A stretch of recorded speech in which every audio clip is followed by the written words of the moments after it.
Okay. Thank you very much, everyone, for your patience and endurance. Okay, welcome to Life in Focus Education, Leadership 101. My name is Bruce, and I'll be one of 3 instructors in our leadership series.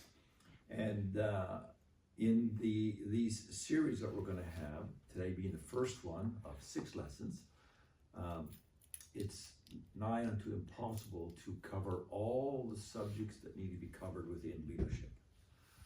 I think all instructors between us there's about 120 years involved in leadership, and it's going to be difficult to put 120 years into 6 hours. And so our objective is to give you the basic principles and overall concepts of leadership 101.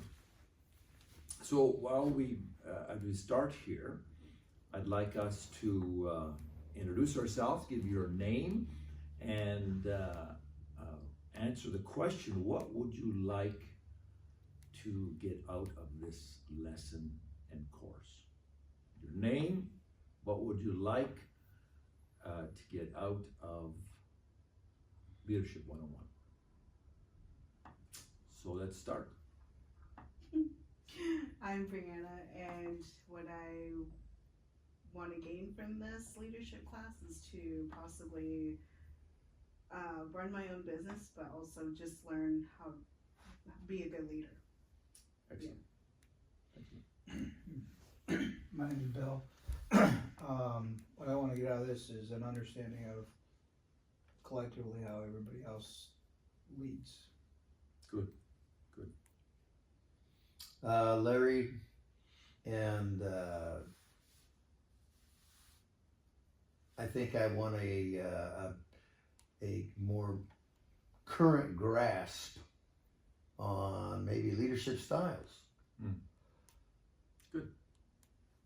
I'm John, and I'm curious to see how experience weighs against the knowledge that I've learned, that I've gained through school.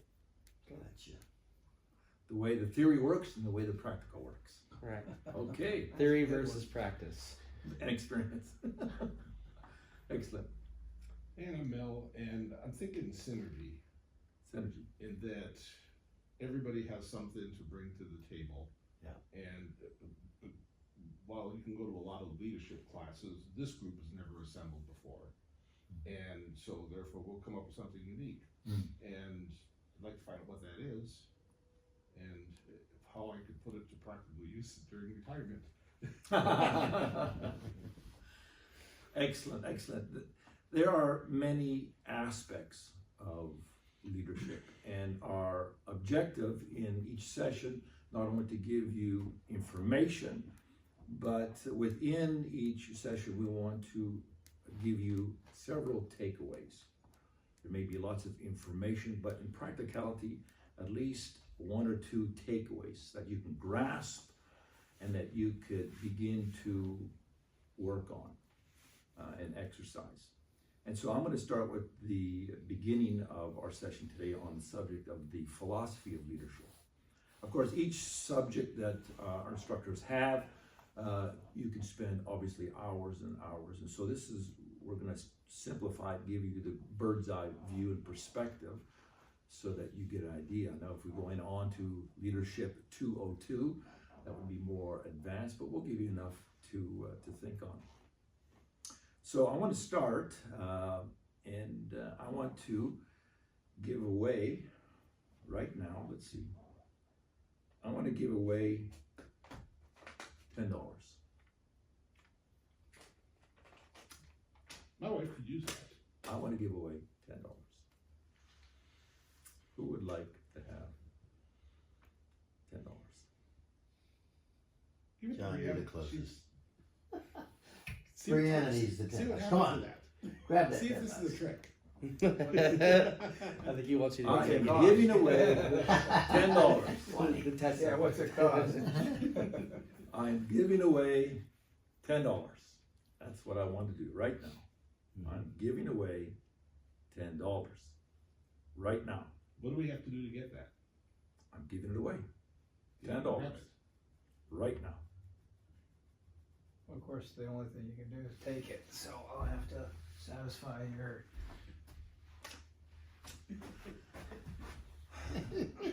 Leadership 101. By definition, leaders lead. The easiest, safest in leadership is to do nothing. No thing. Nothing. Nothing. That's the easiest for anyone to do. Nothing. No thing. But if we're interested in leadership, you have to do something. Giving away $10, we have an opportunity in your business or in your life plan. Something comes along. The easiest thing for you to do is just step back, analyze, and think about it. But leaders lead. Leaders are going to step up and get involved and do something. Mm-hmm. In so doing, yeah, you may make a mistake, most inevitable. You will probably fail, but at least you're going to do something. Mm-hmm. Interesting, I remember this statistic. I don't remember all what was in the article, but this was a long time ago. And they were analyzing, put together the millionaires. I think it was, I don't remember how many millionaires that they analyzed, things that they have in common. Here we have a number of millionaires, and what's the commonality that they have? There must be something. What's the trick? What's the aspect? What's the insight of being a millionaire? And I don't remember, they had a list, I think there was 5. I only remember 2 that all of them had in common. Number 1, they all used to have a paper route. They all started. They all did something. Yeah. It's easier to do nothing. No thing. Stay at home. Watch TV. Go and play. But these millionaires had in common, they all had a paper route. And second thing that I remember, they've all declared bankruptcy at least once. I found that very interesting. They were willing in their leadership to try. Even though they're trying cost them, they had to declare bankruptcy, but they're willing to try. And even after declaring bankruptcy, they still came back and became successful. And so when we're talking about Leadership 101, we're talking about doing something. Well, what is it? Well, I don't know exactly what it is for you, but there needs to be something that you can do. And so in areas of leadership, you don't always have to have a position of authority to be a leader. And I'm wondering if we have a nod here, if you might be thinking of someone who has a position, but they're not necessarily a leader. Yes? Mm-hmm. No? Yeah. Because positional authority doesn't make you a leader. It means you have some authority. I know people, I've been in scenarios where I am a leader and I step into an area where I am not leading, but because I am a leader, people pick up on it and they sense it. Stepped into one meeting one time. I was just going to step in. I sat at the back, and before long, several of the leaders came by and introduced themselves and said, in different wording, "But you're a leader, aren't you?" And I just came in and sat down. Leaders lead. Leaders do something. The lack of opportunity doesn't restrict us from becoming a leader. A leader is going to lead or do something regardless of where they are. Again, the easiest thing to do is no thing. This is where we have to get past in becoming Leadership 101. Is you've got to be willing to step out of your comfort zone. You've got to be willing to do something, even though we come up here for a $10 offering and go, no, that doesn't belong to you.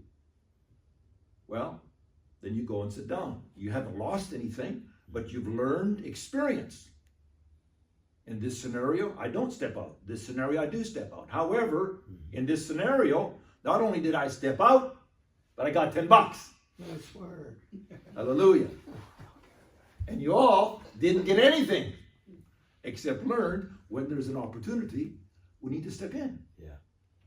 This is a huge philosophy in leadership. Leaders lead, which means they do something.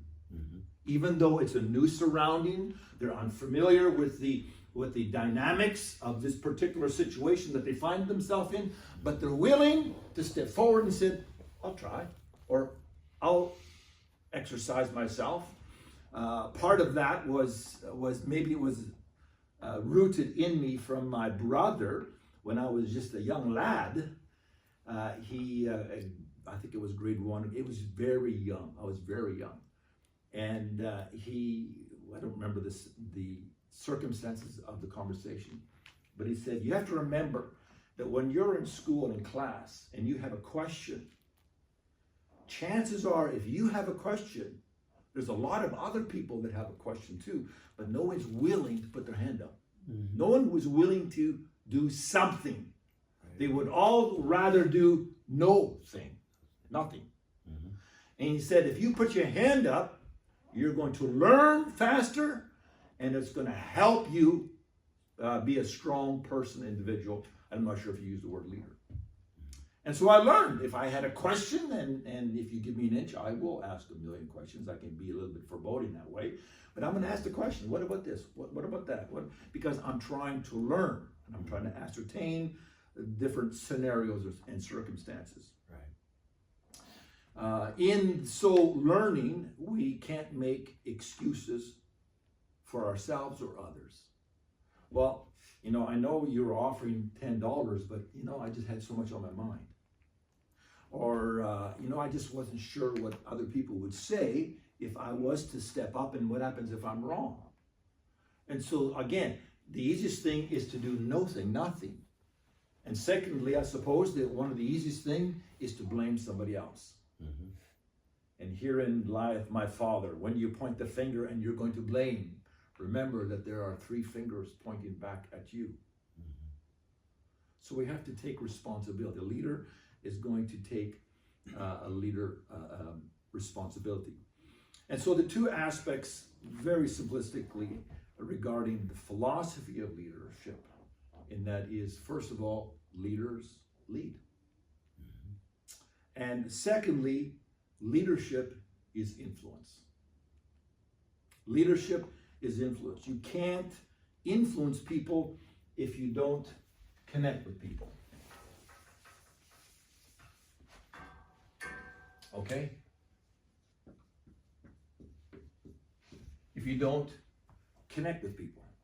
If you think you're a leader and no one's following you, you're just going for a walk. Leaders lead, and leaders also are wanting to connect with people around them, which means you have to, the Bible says, which is the source of all truth, it says, a man who has friends must himself be friendly.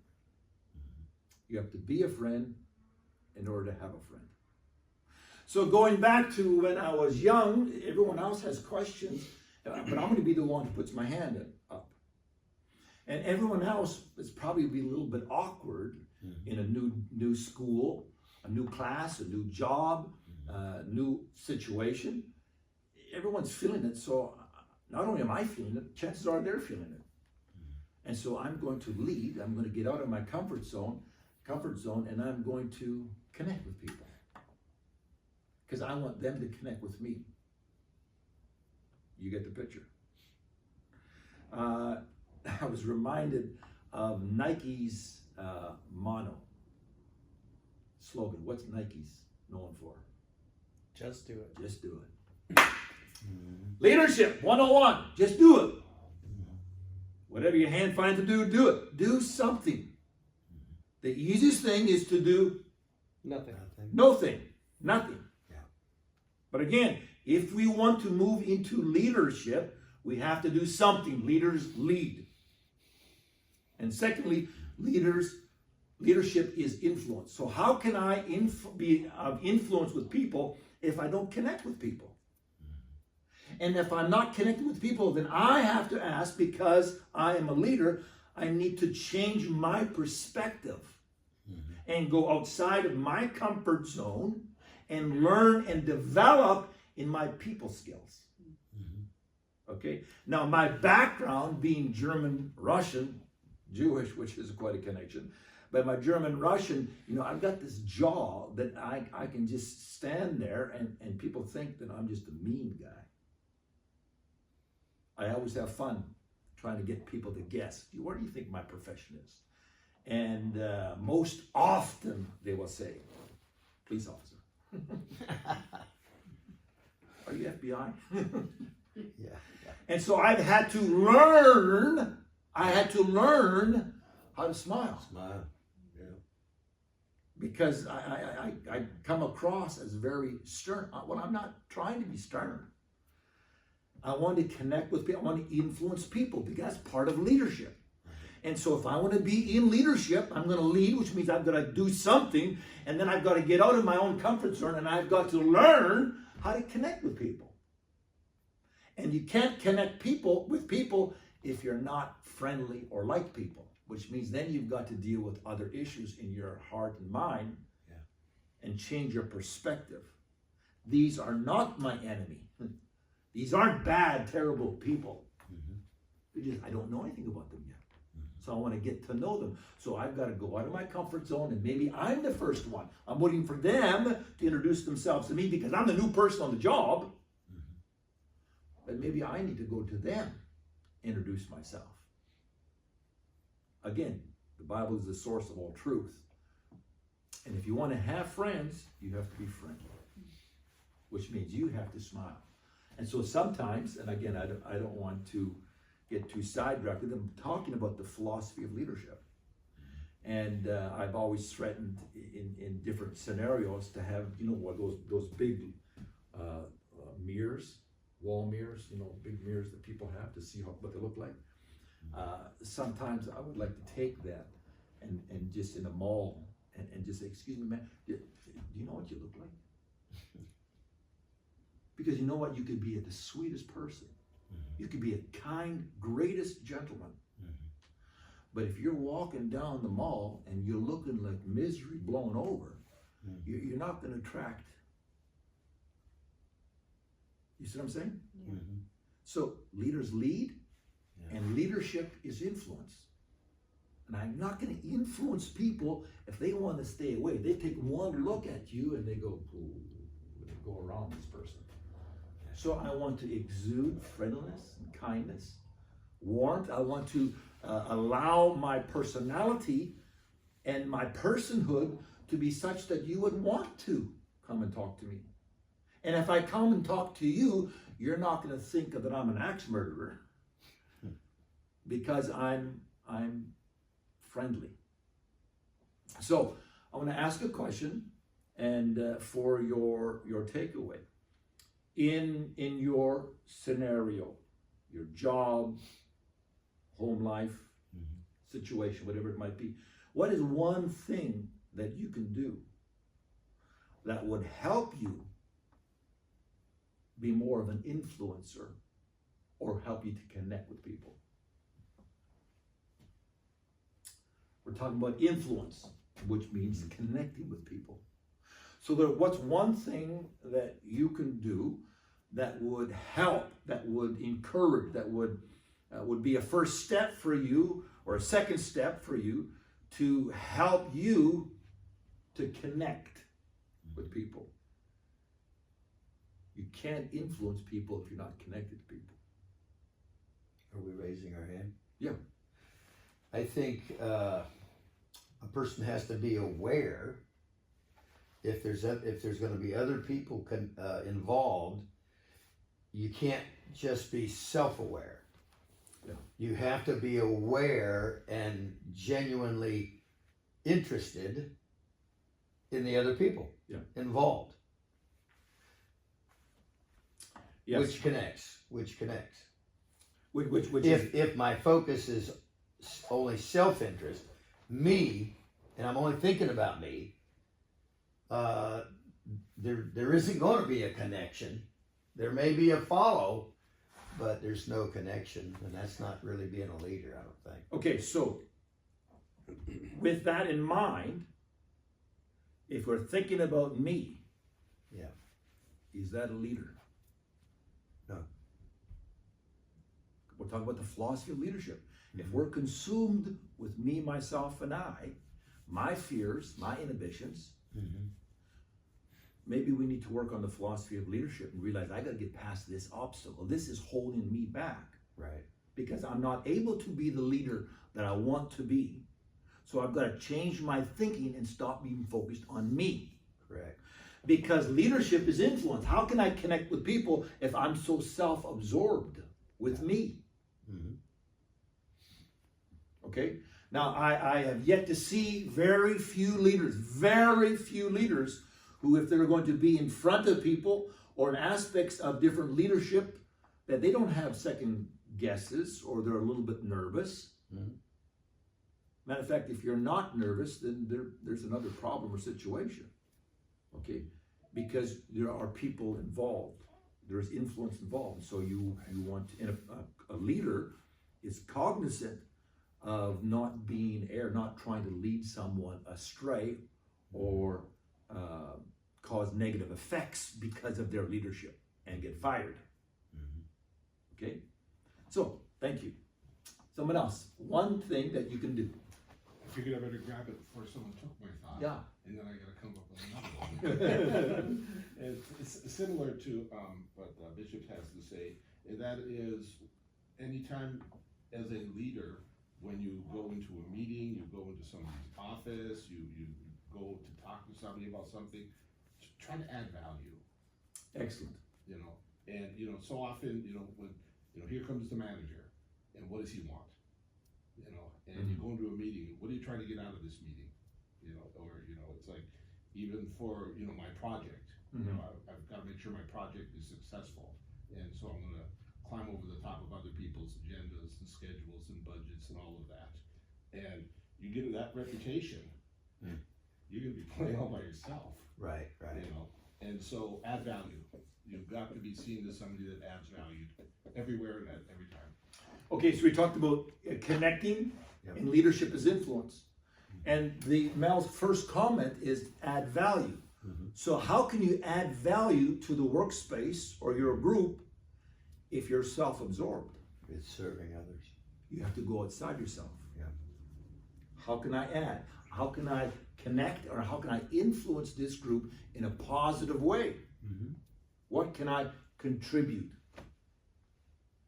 Now, you're not thinking about yourself, you're thinking about the group, you're thinking about others, and by thinking of others, you're already automatically starting to connect. Okay, someone else. Okay. Just kind of along the same vein, motive. What's your motive for trying to connect with other people? If you look at some of the worst dictators in history, like Hitler, for example, at the beginning, he seemingly had the motive of saving his country and getting everybody out of the mud, but his true intentions came to light as time progressed. So you can hide it for a while. You might be able to connect with people for a while and influence them for a while, but what's your motive? What's the core of your belief? You can't hide that forever. Yeah. It's going to come to light eventually. Motive. So what's one thing that you can do that would help you, obviously maybe with your motive, to help connect or be an influencer? Well, I'd say being introspective. You talked about having a mirror and holding it up to other people, but I think one of the most important things we can do is hold the mirror up to ourselves. Look in the mirror and say, what kind of person am I? Who am I today? What's my motive? Look in the mirror and go, would I follow this person? Right. I think there's a question that you can always ask yourself. Jesus accused the Pharisees for what they did it to be seen of men. Mm. So if you detect in you that what you're doing, you're becoming, let's say, overly conscious, because you can't just dismiss it altogether. But if I'm overly conscious of what others are seeing me as, then that's a motive check. Mm-hmm. That should be a motive check. Good. Okay. Bill, agree? What's one thing that you can do that would help you to be more friendly or connect with people? Obviously, having confidence in yourself. Confidence. So what does confidence look like for you? How do you express that? I mean, this is that's a good question. That's where the rubber hits the road. Just being able to step out of your comfort zone. There you go. Yeah. There you go. Excellent, excellent. And it's just an analogy. So, how many times does a baby fall before they can walk? A lot. In leadership, you got to do something. Mm. The easiest thing to do is What? nothing.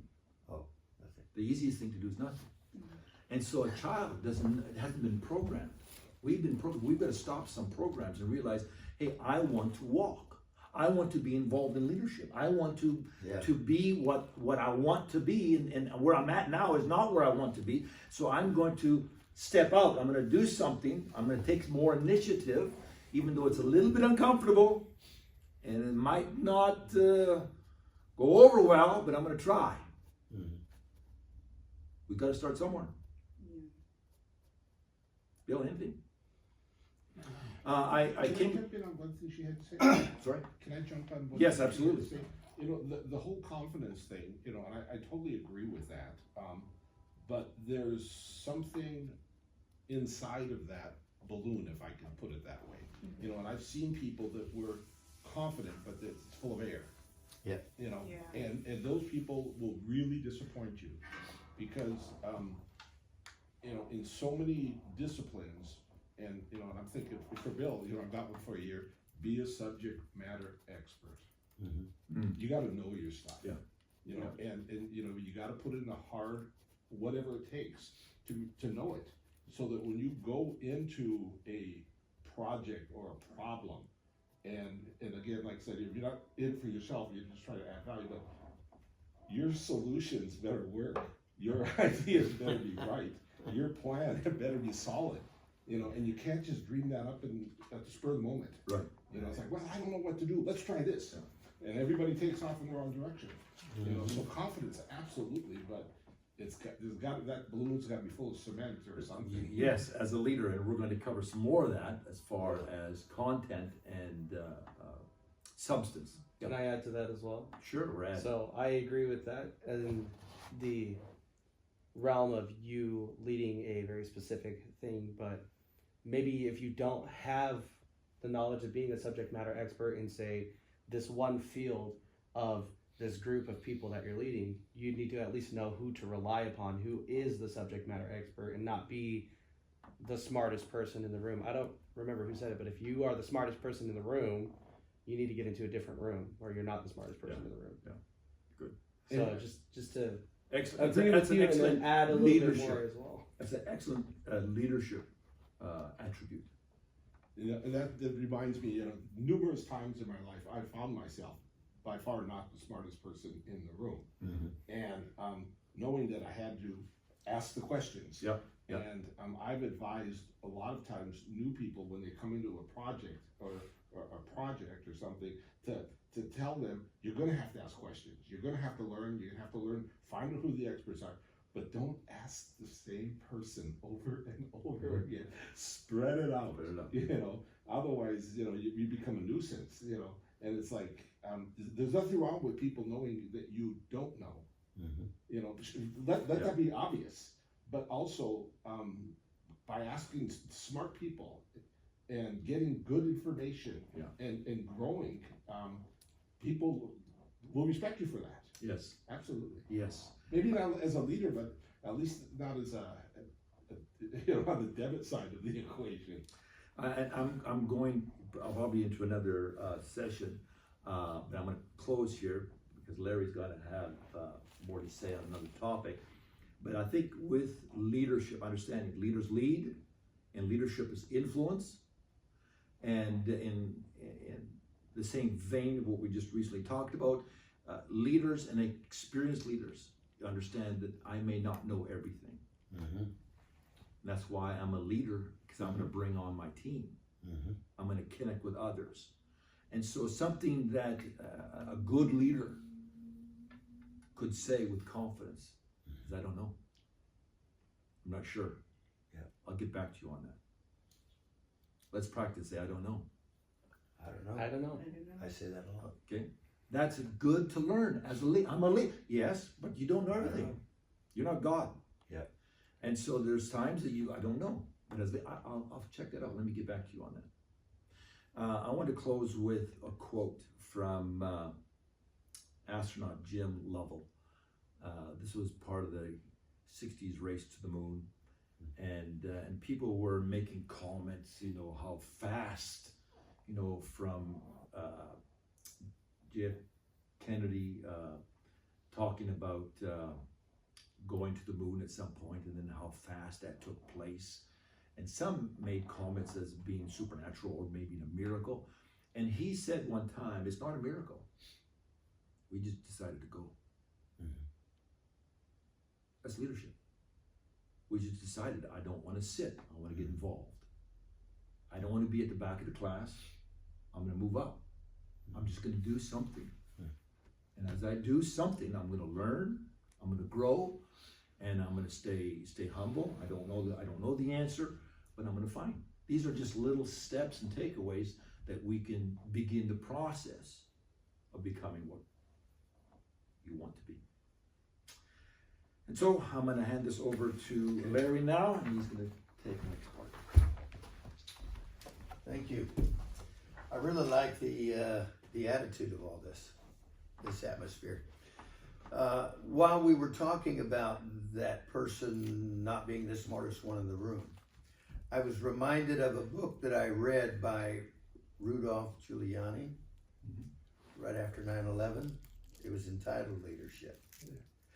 And I was amazed by it because of the fact that because they were already doing ongoing meetings that he coordinated, he chaired the meetings, but he wasn't the expert in anything except people's skills managing those that were all the way around the room and around the table. And so they really didn't miss a beat. That when those buildings came down and the emergency hit New York, the people were already in place to bring around the table that had to deal with the fire, the water, the various utilities all over the city. And I was very marked by that. And, your statement about that. To me, one of the greatest leaders may be the one with the least amount of knowledge, expertise, but he is truly leading all those that are and do. Another thing that came to my mind, which I want to touch on, I was at a graveside funeral, and preparing to go to the funeral, I had already communicated to those that I considered to be in charge, I don't think I'm going to have anything to say. And that morning when I got up, that changed. And I wrote all the things out that I felt like I wanted to say. And it was the most interesting thing. This graveside funeral was in a military cemetery. And the people that were there as a part were generals and majors, and they were all military. So now they know leadership. They know authority. They know respect. but nobody was in charge. Yeah. Nobody was leading. And I remember I just thought, I looked around and I said, folks, let's all gather over here. Yeah. I thought somebody's got to take charge. Somebody has to lead this. And it just so happened, I had the experience in those matters. The generals didn't, the majors didn't. Yeah. And what was interesting is when I did my part and read what I had wrote and wanted to say, afterwards there was a young airman there and he stepped up to me and he said, I am so envious of you.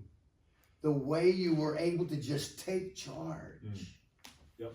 And so there was no thought that went into it, but in that dynamic, I thought, how interesting of a dynamic, me not being in the military, but because I already had a place of involvement in leadership, I could bring all those people together on one page.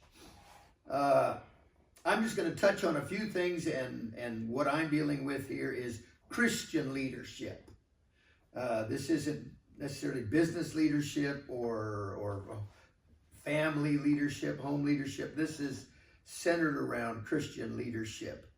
And so I'll read a statement here. Follow before you lead.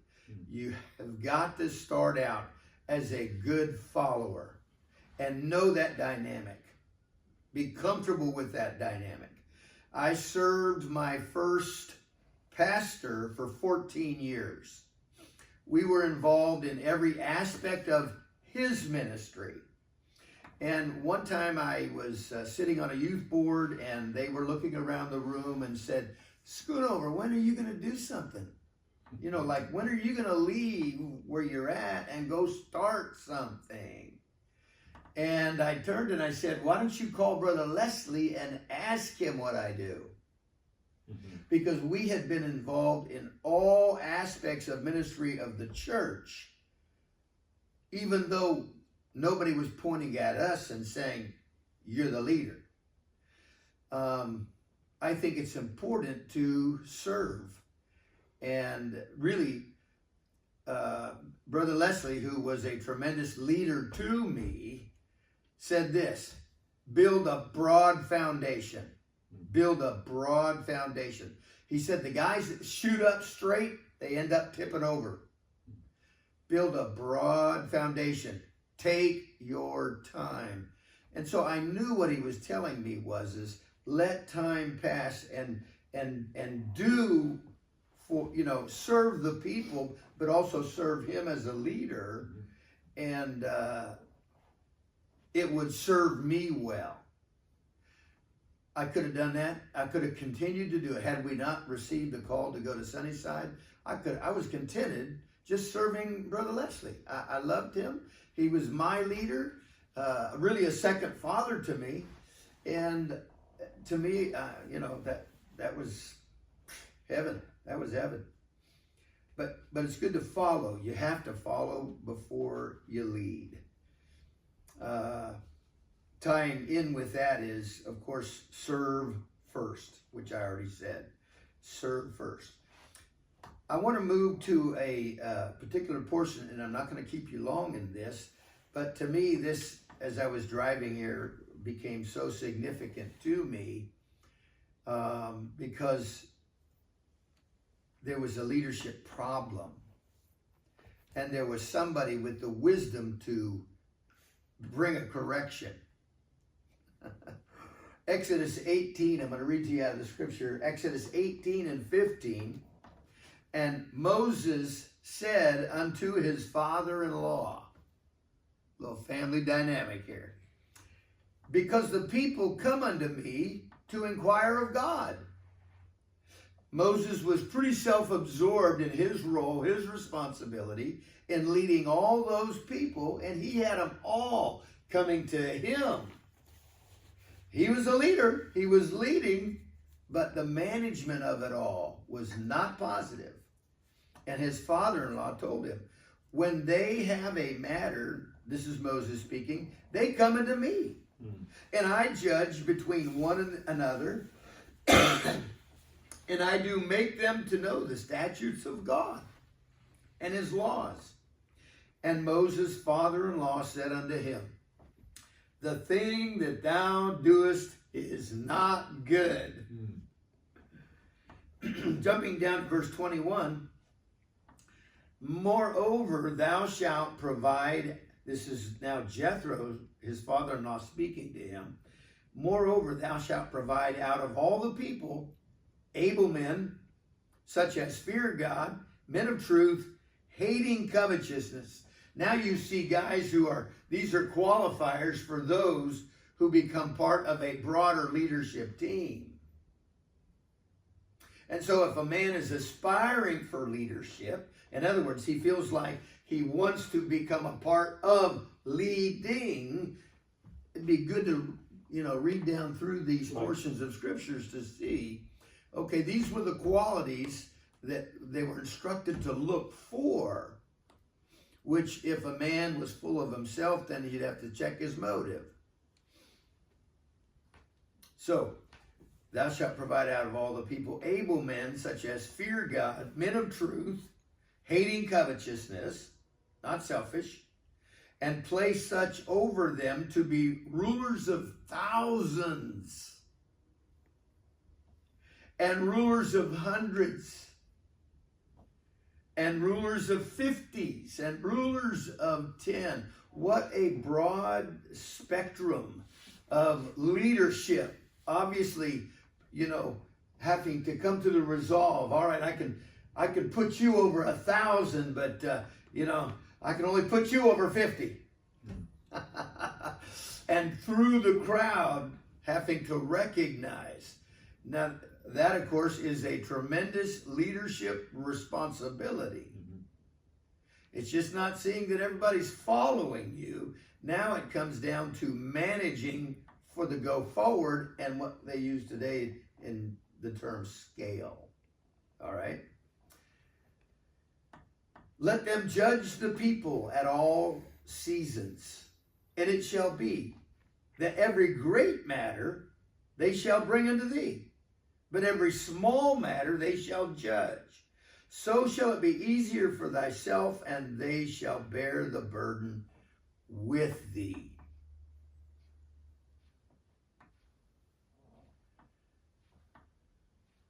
I know these are strong statements, but a person who is immature in their development process as a leader will oftentimes keep everything very close to themselves. For some, it's just their style. For some, it's their personality. If a person is a little bit more controlling, he's going to keep everything close in and manage it very closely. Okay? If you're not a controller, and that's a positive, then you are able to turn loose and let go and trust.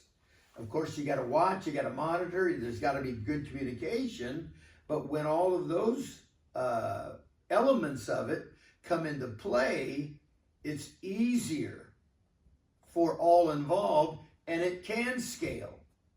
Somebody who is so caught up in, their handprint on everything, there's a limit. It's going to grow to a limit. It's going to succeed to a limit. But as a person develops as a leader, he should become a mentor of leaders, a teacher of teachers, a mentor of leaders. I was caught by the surprise one time when Caleb Flowers, he was teaching one day, and he looked out and he pointed at me and he said, "Now Bishop is a teacher." And I'm thinking, okay, so where's he going to go from here? And what he talked about was he lost his job for a season of time, and he came out to the farm with me and worked with me. I taught him how to glue sprinklers under the ground. I taught him how to do some pruning. There were so many things on the farm that we had to do, and he became my helper. I was teaching every day. And I didn't give it a second thought. But what he saw from his perspective was, I'm a teacher. And I thought, I hadn't even thought about that. I thought we were just working and getting the job done. But because of in each aspect, that's something that he saw as a student. That's important. I find it very kind of an oxymoron. I didn't like school.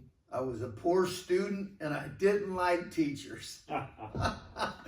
And now I are one. So this is my piece. I'm going to turn it back to you, Brother Bartel. This is all I have here for tonight. So there you have it. Any questions on this first session? A lot of introductions, simplicity, but we're going to cover more topics as we progress. Looking forward, Mel's, with the complexity of leadership. Yes. Any questions? We want to make sure that we're scratching where it's itching. Yeah.